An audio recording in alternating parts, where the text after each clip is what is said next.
If you're lucky, you get a work permit, which allows you to wake up at 3:30 in the morning, cross a checkpoint into Israel, work in the Israeli economy 12, 13, 14 hours a day, come back at night through that same Israeli military checkpoint. You'll get home about 10 o'clock at night, kiss your kids while they're sleeping because you're not going to see them awake, wake up 3:30 the next morning, and repeat that for the rest of your life. What is Israel? What is a Jewish state?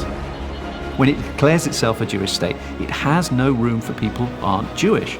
Israel is always looking to try and drive Palestinians into smaller and smaller spaces, to make them invisible, to deny them resources, deny them chances, and ultimately to try and force them out.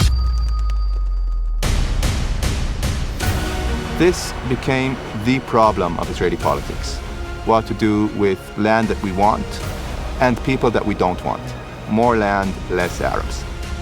If you are going to move 600,000 Israeli civilians into occupied territory in violation of international law and against the wishes of the 3 million Palestinians already living there, will there be security issues? Of course there will be security issues.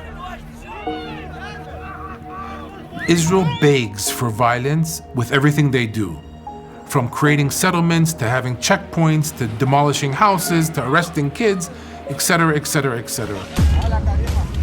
As a soldier, when you control population without rights, I mean, you have to make people afraid, that you have to treat them all as enemies, and therefore undermine their humanity.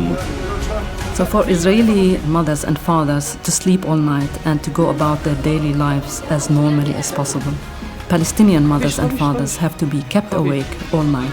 In their mind, it's not a question of if their house will be raided, it's a question of when. A Jewish state wants to be Jewish. Israel will violate some fairly fundamental rights of Palestinians to maintain its Jewish majority. I do remember children looking at me. You destroyed my home, and you raided my village. People were killed here that didn't do anything just because they were Palestinians. That was the moment that I started seeing myself as a possible villain. This story, it's an ugly story. It's a story that we're responsible for and that we need to confront. That we can make the world a better place by starting with Israel-Palestine.